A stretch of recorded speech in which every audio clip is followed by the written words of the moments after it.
Hello दोस्तों, नमस्कार। मैं दुष्यंत कुमार आपका Bharat academy by Dushyant channel में स्वागत करता हूं। दोस्तों, आज हम संख्या पद्धति क्लास 1 करने वाले हैं, जो आपके लिए आज इंट्रोडक्शन के हिसाब से क्लास होने वाली है। ठीक है, और कल से हम क्वेश्चन करने वाले हैं, जो मैं आपको खुद की पीडीएफ यानी खुद का मैथ का है पीडीएफ आपको दूंगा।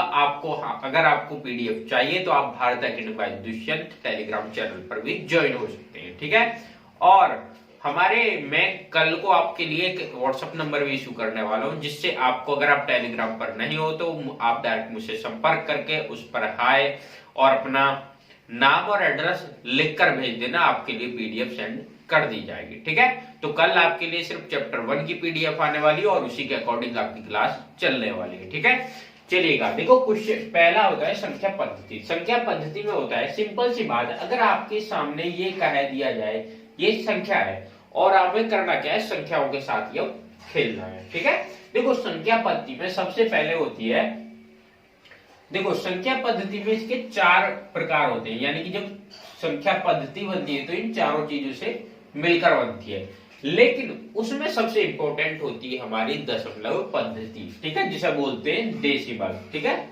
दशमलव पद्धति, इनमें सबसे ज्यादा हमें, देखो सबसे मेन क्या है, हमें दशमलव पद्धति पढ़नी पड़ती है। यही हमारा सब कुछ, इसका जो बेस है सब कुछ इसी पर है, दशमलव पद्धति पर। ठीक है, जो हमारी मेन है यह है दशमलव पद्धति। ठीक है, देखो दशमलव पद्धति क्या है, सिर्फ डेसिमल है, जहां हमारा पॉइंट लगता है वही हमारा दशमलव लग जाता है। देखो दशमलव पद्धति में देखो कितनी अंक होते हैं। ठीक है, तो इनमें जो अंक यूज होते हैं, आप सिंपल सी बात बताइए, अंक कितना होते हैं, 1 0 1 2 3 4 5 6 और 7 और 8, ठीक है 9। यानी कि देखो आपसे एक क्वेश्चन यही बनता है कि दशमलव पद्धति में कितने अंकों का प्रयोग किया जाता है, तो सिंपल सी बात है, आपको इसमें 10 अंकों का प्रयोग किया जाता है। तो ये हमारे कितने अंक हैं, ये हमारे 10 अंक हैं। ठीक है, तो कितने अंकों का प्रयोग हो रहा है हमारा, इसमें 10 अंकों का प्रयोग किया जा रहा है। ठीक है, देखो जब हमारी दशमलव पद्धति कंप्लीट हो जाती है, फिर उसके बाद हमें करना क्या होता है, सिंपल सी बात है। ठीक है, देखो फिर आती है इसमें सम्मिश्र संख्याएं। देखो सम्मिश्र संख्याओं का मतलब क्या होता है, सिंपल सी बात है, सम्मिश्र संख्याएं। देखो सम्मिश्र संख्याएं क्या होता है कि इसमें ही आपको, देखो इसके नाम से ही पता पड़ रहा होगा, सम्मिश्र यानी कि सारी संख्याएं अगर मिक्स कर दी जाए तो उन्हें बोलेंगे हम सम्मिश्र संख्या। ठीक है, और अब हमें यहाँ से करना क्या है, यहाँ से अलग अलग हमें डिफाइन करनी है, कौन सी संख्या जानना है, कौन सी संख्या कौन सी है, कितनी संख्याएं होती है, उन्हीं के बारे में भी जानते हैं। ठीक है, देखो सम्मिश्र संख्याओं में सबसे पहले क्या जानता है, सम्मिश्र संख्याओं में होती है वास्तविक संख्याएं। ठीक है, जिन्हें बोलते हैं हम वास्तविक संख्याएं, यानी कि रियल नंबर। ठीक है, कौन कौन सी हो जाती है, एक तो वास्तविक संख्याएं होती हैं और एक होती है हमारी काल्पनिक संख्याएं। ठीक है, वास्तविक और काल्पनिक संख्याएं। ठीक है, देखो वास्तविक संख्या, सिंपल सी बात है आपको, देखो वास्तविक संख्याएं कौन सी होती है। ठीक है, पहले हम काल्पनिक संख्या की बात कर ले, तो काल्पनिक संख्या की हमारी देखो आयोटा हो जाता है। ठीक है, आयोटा की क्या होता है, अंडर रूट। देखो आयोटा की वैल्यू हमारी क्या हो जाती है, अंडर रूट माइनस का 1। अगर मैं आयोटा की बात करूं, आयोटा की स्क्वायर का पावर क्या होता है, ये हो जाता है 1। ठीक है, आयोटा की वैल्यू क्या है, 1। देखो सिंपल सी बात है, ये हमारी क्या है, काल्पनिक संख्या है। सिंपल सी बात है, काल्पनिक संख्या का मतलब क्या है, हम इसमें कल्पना कर रहे हैं। ठीक है, उसके बाद देखिए वास्तविक संख्या। वास्तविक संख्या हम कौन से होते हैं, देखो वास्तविक संख्या हमारी, सिंपल सी बात है, वास्तविक संख्या हमारी कौन सी होती है, ये वास्तविक संख्या हमारी 0 से स्टार्ट हो, 0 1 2 3 4 और डॉट डॉट डॉट इन्फिनिटी तक। ठीक है, यानी कि अनंत तक हमारी वास्तविक संख्या होती है, 0 से स्टार्ट होती है और अनंत तक जाती है। ठीक है, देखिएगा, और फिर वास्तविक संख्याओं के बाद हम चलते हैं। ठीक है, देखो वास्तविक में ही हमारे क्या होते हैं, इसी में हमारी वास्तविक संख्याओं में भी दशमलव होती है और पूर्णांक संख्या होती है। ठीक है, देखो वास्तविक संख्याओं की बात करते हैं तो वास्तविक संख्याओं के ऊपर ही हम चल देंगे अब धीरे धीरे। ठीक है, देखो दशमलव पद्धति में हम क्या है, वास्तविक संख्या। ठीक है, वास्तविक संख्याओं पर चलते हैं, वास्तविक संख्या। ठीक है, वास्तविक संख्या देखो इसी में ही हमारी पूर्णांक, देखो इसी को हम दो पार्ट में डिवाइड कर लेते हैं। देखो वास्तविक संख्याओं को हम दो पार्ट में डिवाइड कर लेते हैं। एक तो हो जाएंगे हमारा दशमलव, एक तो हो जाएंगे हमारे दशमलव, और एक हो जाएंगे हमारे पूर्णांक। ठीक है, देखो पूर्णांक और दशमलव, ठीक है, सिंपल सी बात है, आपको ज्यादा कुछ है नहीं, सिंपल सा छोटा सा समझना है आपको। ठीक है, देखो देखो पूर्णांक को तो सिंपल सी बात है, हमारे क्या होता है, नंबर होते हैं। ठीक है, देखो पूर्णांक हमारे क्या, देखो माइनस इंफिनिटी से लेके डॉट डॉट डॉट -2 -1 0, फिर 1 2 3 से लेकर अनलिमिटेड अनंत तक। ठीक है, ये हमारे पूर्णांक होते हैं। ठीक है, पूर्णांक मतलब पूर्ण अंक है। ठीक है, सिंपल सी बात है, पूर्णांक या पूर्ण संख्या। ठीक है, देखो माइनस के इंफिनिटी से लेके हमारे जीरो बीच में स्टेबल करती है, तो जीरो हमारी यहां से आपको एक चीज समझ में आया होगा, जीरो हमारा क्या है, एक पूर्णांक है, यानी कि एक पूर्ण संख्या है। ठीक है, तो जीरो हमारा क्या है, जीरो एक पूर्णांक है। ठीक है, देखो आपको क्वेश्चन नंबर सेकंड, यानी कि देखो ये क्वेश्चन आपसे पूछ लिया जाता है। जीरो क्या है, आज आपको पता चल गया होगा, जीरो क्या है, जीरो हमारा एक पूर्णांक है। ठीक है, उसके बाद देखो दशमलव क्या होता है। दशमलव हमारे, देखो सिंपल सी बात है, दशमलव तो आपको पता ही होगा, अगर 0.5 लिखे जाए तो ये हमारा दशमलव, क्योंकि इसमें दशमलव का प्रयोग किया जा रहा है। ठीक है, अब देखियो इसी को हम, देखो दशमलव से ही हमें एक चीज और डिफाइन करनी है, जो हमारी परिमेय संख्या होती है, यानी कि रेशनल नंबर। अगर मैं आपसे कहूं, देखो 0.5 हमारा क्या है, 0.5 हमारा ये परिमेय संख्या है। ठीक है, यानी कि वास्तविक, यानी कि देखो परिमेय संख्या। ठीक है, ये हमारी क्या है, एक परिमेय संख्या है। देखो परिमेय संख्या की आपकी दो कंडीशन होती है। परिमेय संख्या की दो कंडीशन क्या होती है, एक तो हमारा, देखो परिमेय संख्या में हमारे क्या होता है, एक तो P/Q की फॉर्म में लिखा होता है। ठीक है, अब परिमेय संख्या, देखो सिंपल सी बात है, दशमलव से हम परिमेय और अपरिमेय संख्या को डिफाइन करने वाले हैं। ठीक है, देखो यहाँ परिमेय और अपरिमेय। ठीक है, दशमलव संख्या से हम अपरिमेय और परिमेय संख्या को डिफाइन करेंगे। ठीक है, अब आप देखिए 0.5 हमारी क्या है, ये परिमेय संख्या है या नहीं है। ठीक है, देखो 0.5 हमारी एक परिमेय संख्या है, इसमें कोई डाउट है नहीं। देखो एक तो इसकी कंडीशन होती है कि हमारी परिमेय संख्या P/Q की फॉर्म में होते हैं, तो हमारी देखो 5 क्या हो जाएगा, 5/10, पॉइंट हटा देंगे और 10 हो जाएगा।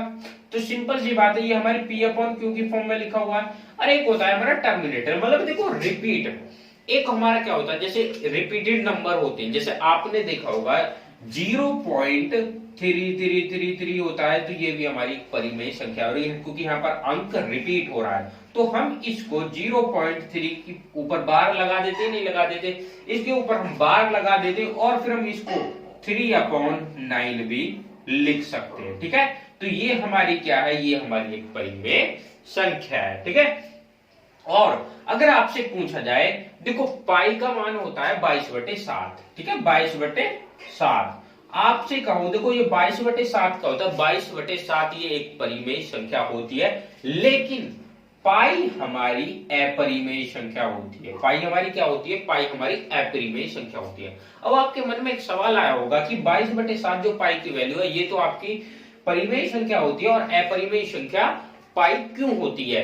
देखो सिंपल सा एक फैक्ट है, जो 22/7 है, ये एग्जैक्ट वैल्यू पाई की नहीं है। ठीक है, ये अप्रोक्सीमेट नापा जाता है, वरना पाई की बुक के लिए एक बहुत बड़ी, मतलब एक पाई के मान की, एक वैल्यू की एक अलग ही किताब होती है, उसका वर्ल्ड रिकॉर्ड भी होते हैं कि किसने कहां तक लर्न करा। ठीक है, पाई का मान, ठीक है, पाई का मान बहुत काफी लंबा चलता है, तो ये तो 22/7 हमारा अप्रोक्सीमेट माना जाता है। ठीक है, जब ये P/Q की फॉर्म में है, तो ये हमारा परिमेय संख्या बनेगा। ठीक है, और देखो अपरिमेय संख्या हमारी कौन सी होती है, देखो जो नॉन रिपीटिंग होती है। नॉन रिपीटिंग का मतलब देखो लगभग, जैसे मैंने आपको ये बोला, ये 0.333 रिपीट होता चला गया, तो इसमें क्या हो रहा है, 3 रिपीट हो रहा है बार बार। ठीक है, और अगर कोई संख्या ऐसा आ जाए 0.1 2 3 4 5 6 7 8 7 9 जहां कोई भी उसका आपको कोई भी रिपीट नंबर यानी कि तो क्रम जो है रिपीट ना हो और वो ऐसे ही चली जाए, वो बन जाएगी हमारी अपरिमेय संख्या। ठीक है, अपरिमेय संख्या हमारी कौन सी होती है? जिनका हमारा रियल मान यानी कि एग्जैक्ट वैल्यू का मान नहीं निकल पाए, वो भी हमारी परिमेय संख्या होती है। जैसे कि देखो आप अंडर रूट टू हमारा क्या हो जाए? ये हमारी अपरिमेय संख्या। अपरिमेय संख्या क्यों? क्योंकि अंडर रूट 2 का आप वैल्यू नहीं निकाल सकते। ऐसे ही आपके से बोला जाए अंडर रूट 3, तो ये भी हमारी एक अपरिमेय संख्या है। ठीक है, अगर मैं आपसे यही बोल दूं कि ये हमारी अंडर रूट 4 बोल दिया जाए, तो अंडर रूट 4 किसका होता है? अंडर रूट 4 2 का होता है। तो ये हमारा क्या है? ये हमारी परिमेय संख्या है, इसलिए हमारा ये इसमें नहीं आने वाला है। ठीक है, कभी आप ये सोचो कि जैसे अंडर रूट 2 है, अंडर रूट 3 है, अंडर रूट 4 भी इसमें आ जाएगा, जिनकी वैल्यू एग्जैक्ट बाहर निकल जाए तो वो हमारे अपरिमेय संख्या नहीं होती, वो परिमेय संख्या बन जाती है। ठीक है, अगर आपसे मैं कहूं देखो आपके पास कोई नंबर हो जैसे 24 है, ये क्या है? परिमेय संख्या या अपरिमेय संख्या है? तो सिंपल सी बात है, ये हमारा परिमेय नंबर है। ठीक है, परिमेय संख्या है। परिमेय संख्या क्यों होती है? क्योंकि सिंपल सी बात है, आप देखो जैसे 24 है तो 24/1 लिख सकते हो नहीं निकल। देखो हर किसी के वैल्यू के नीचे एक छुपा होता है जिसे हम डायरेक्टली नहीं लिखते हैं, तो इसलिए अगर हम उसे 1 लगा दी जाए जब भी हमारी 24 ही रहे, क्योंकि अगर 24 को 1 से डिवाइड करते हैं तो जब भी हमारा क्या होता है? 24 ही बनेगा। तो अब ये हमारी P/Q की फॉर्म में भी आ चुका है। ठीक है, तो सिंपल सी बात है, आपको थोड़ा समझ में आया होगा। ठीक है, देखो पाई हमारी अपरिमेय संख्या होती है, कोई भी नॉन रिपीटिंग होता है वो भी हमारा क्या होता है? अपरिमेय संख्या में आता है, जिसकी वैल्यू नहीं निकल पाती वो भी हमारा अपरिमेय संख्या में आ जाता है। अगर आपसे मैं ये बोल दूं अंडर रूट 4 ये हमारा परिमेय संख्या या अपरिमेय संख्या? ये हमारा परिमेय संख्या बनने वाला है। ठीक है, परिमेय संख्या क्यों बनने वाला है? सिंपल सी बात है, क्योंकि देखिएगा अंडर रूट 4 किसका है? ये 2 का स्क्वायर होता है। तो सिंपल सी बात है, आपके लिए हमारी परिमेय संख्या है। ठीक है,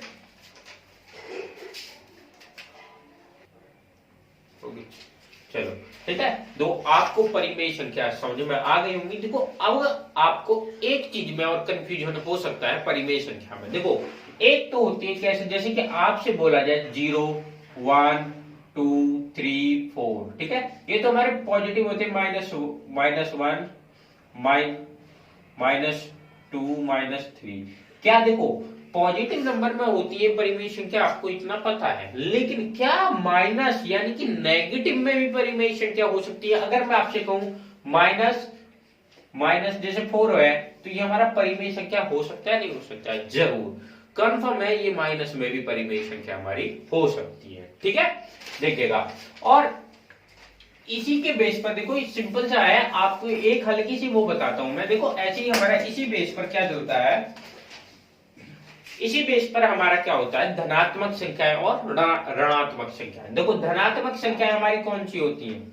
आपको सिंपल से धनात्मक संख्या तो आपको पता ही होगा। ठीक है, धनात्मक संख्याएं पॉजिटिव संख्याएं होती हैं, जो हमारी प्लस में चलती हैं वो सारी हमारी धनात्मक संख्याएं होती हैं। और जीरो भी क्या है? जीरो भी एक धनात्मक संख्या है। ठीक है, तो सिंपल सी बात है, अगर आपको कहीं पूछ लिया जाए जीरो क्या है, जीरो भी एक धनात्मक संख्या है। ठीक है, 0 1 2 3, तो ये डॉट डॉट ये अनंत तक हमारी धनात्मक संख्या चलेंगी। और ऋणात्मक संख्या कौन सी? जो हमारी जितनी माइनस की संख्या आ जाएंगी वही हमारी ऋणात्मक संख्या हो जाएंगी, जैसे -1 -2 -3, तो डॉट डॉट माइनस इन्फिनिटी तक। ठीक है, तो ये हमारी ऋणात्मक संख्या हो जाएंगी। ठीक है, धनात्मक और ऋणात्मक संख्या आपको कंफर्म हो चुके होंगे। ठीक है, उसके बाद चलिए देखिए प्राकृतिक संख्याएं।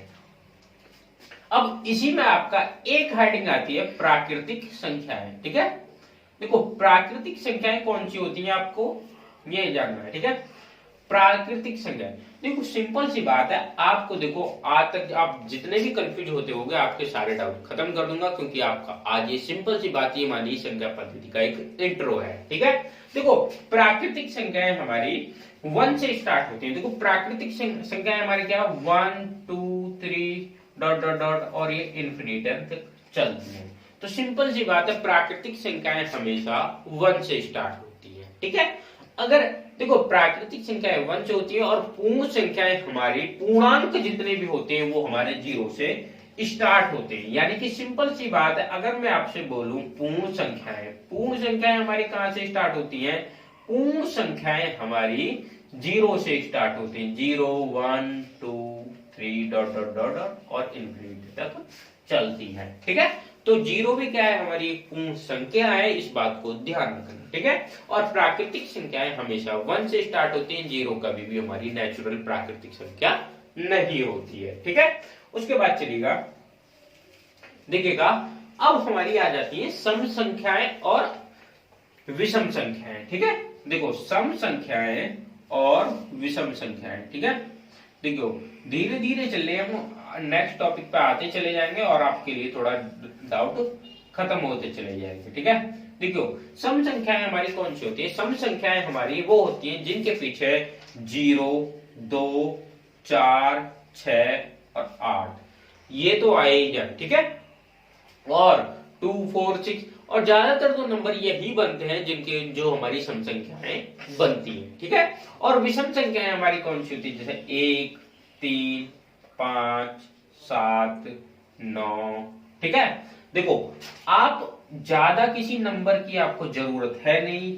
ठीक है, वैसे तो सबको पता है एक सम आती है और एक विषम आती है, और ठीक है, लेकिन आपको अगर ये भी ध्यान न रहे तो आपको सिर्फ सिंपल सा ये देखना है उस डिजिट के पीछे अगर 0, 2, 4, 6, 8 आए वो हमारी सम संख्याएं बनेंगे, और जिनके पीछे 1, 3, 5, 7, 9 आ जाए वो हमारी विषम संख्याएं बन जाएंगी। ठीक है, आपको इस चीज को भी थोड़ा ध्यान रखना है। ठीक है, अगर देखो इस पर आपको देखो क्वेश्चन कैसा बनता है, अगर आपसे ये पूछ लिया जाए 1 से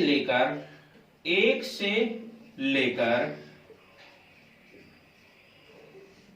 20 तक कितनी सम संख्याएं हैं, कितनी सम संख्याएं, तो सिंपल सी बात है, अगर आप कैसे निकालोगे यहाँ पर 1 से लेकर 20 तक कितनी सम संख्याएं, सिंपल सी बात है, देखो अगर हमसे 20 तक पूछा है तो 10 तो हमारी सिंपल सी बात है 2 से डिवाइड करेंगे, फिर हमारा हाफ का रेशियो होता है, हाफ का सम का और हाफ का विषम का। ठीक है, तो हमारी सिंपल सी बात है 10 संख्याएं हमारी सम आने वाली है।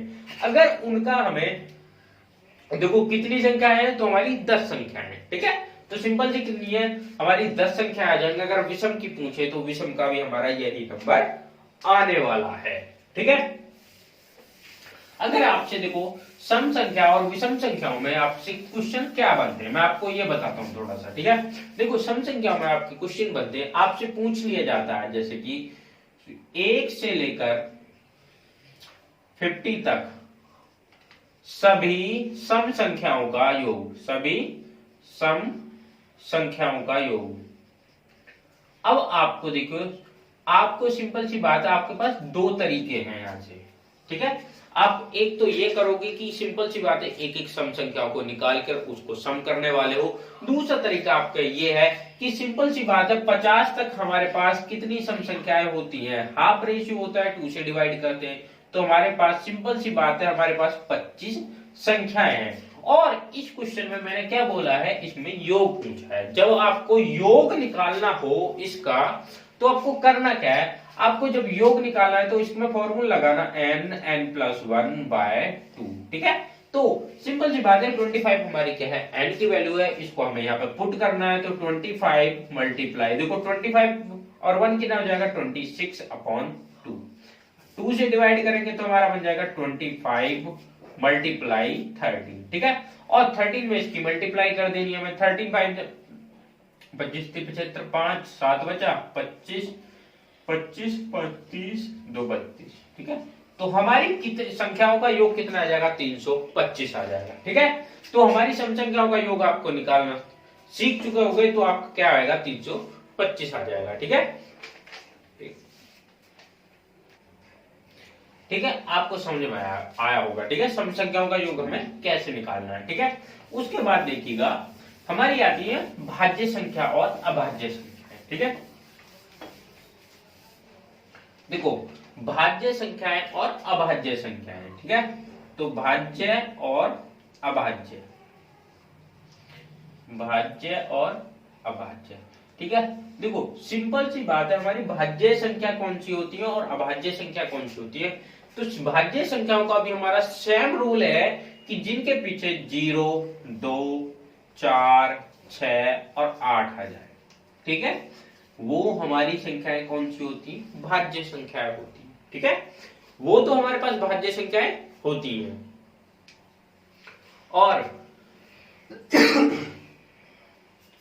ये 3 से भी जैसे हमारे पास देखो जैसे बहुत से होता है 7 आ जाता है, 27 के पीछे अगर हमारा 7 आ जाए तो ये हमारा 3 से डिवाइड हो जाएगा, नहीं हो जाएगा, ये भी हमारा हो जाएगा। ठीक है, तो देखो भाज्य में आपको देखो एक तो कुछ इस टाइप से, ये तो एक मोटा मोटा नंबर है कि जिनके पीछे ये डिजिट आ जाए वो 100% भाज्य तो है ही है। ठीक है, और अभाज्य संख्याओं का देखो रूल देखते हैं। अभाज्य संख्याओं का क्या होता है, जो सिर्फ खुद से डिवाइड हो जाए, जिसके दो फैक्टर बने। ठीक है, एक तो 1 से तो हमारे ऑलरेडी ज्यादातर सभी संख्याएं डिवाइड हो जाएंगी, और एक खुद से वो डिवाइड होगी तो उसके टोटल फैक्टर कितने बनने वाले हैं, 2। ठीक है, जैसे कि आपसे मैं कहूं 2 हमारी क्या है, एक अभाज्य संख्या है। ठीक है, तो 2 को हमारा सिर्फ ओनली 2 ही डिवाइड कर पाएगा, 2 1 जा 2 और 1, तो इसके फैक्टर हमारे क्या है, जिसके गुणनखंड 2 बने। ठीक है, जिसके गुणनखंड टोटल ही 2 हो वो हमारी एक अभाज्य संख्या होती है। ठीक है, और उसके अलावा जितनी भी हमारी है वो वर्ग वगैरह वो सारी भाज्य संख्याओं में आ जाता है। ठीक है, देखिएगा, और अब आपको देखते हैं थोड़ा पूर्ण वर्ग संख्याएं। ठीक है, वर्ग। ठीक है, अब देखो वर्गों पर आती है हमारी कितनी संख्या वर्ग होते हैं और कौन से नहीं होते हैं। ठीक है, देखो वर्ग के लिए आपको देखो सिंपल सी एक चीज याद देखते हैं, वर्ग होते हैं और नहीं। ठीक है, वर्ग होते हैं और वर्ग नहीं। देखो आपको सिर्फ मैं 4 नंबर बताता हूं। ठीक है, आप उन्हें याद करेगा, उससे आपको पता चल जाएगा कौन से वर्ग होते हैं कौन से वर्ग नहीं होते, और बाकी का फैक्टर इस पर काम करने वाले हम देखिए क्लास में करने वाले हैं बाकी चीजों को। अगर किसी भी डिजिट के पीछे 2 3 और 7 8 आ जाए, ठीक है, लास्ट डिजिट यानी कि अंतिम अंक आ जाए तो वो किसी का भी वर्ग नहीं होने वाला है। ठीक है, और बचे हुए 1 4 6 9 और 0, जिनके पीछे ये नंबर आते हैं वो हमारे वर्ग होते हैं। ठीक है, तो सिंपल सी बात क्या है, जिनके पीछे 1 4 6 9 0 आता है वो हमारे वर्ग होते हैं, और जिनके पीछे 2 3 7 8 होते हैं वो किसी के वर्ग नहीं होते हैं। ठीक है, इस बात को आपको ध्यान रखना। आपको सिंपल सी बात है, इसका देखो फैक्टर क्या होता है। देखो जैसे 1 है, 1 का हमारा वर्ग कितना होता है, 1 होता है। 2 का वर्ग हमारा कितना होता है, 2 का वर्ग हमारा 4 होता है। 3 का वर्ग हमारा क्या होता है, 9। 4 का वर्ग हमारा क्या होता है, 16 होता है। ठीक है, 5 का वर्ग हमारा 25 होता है।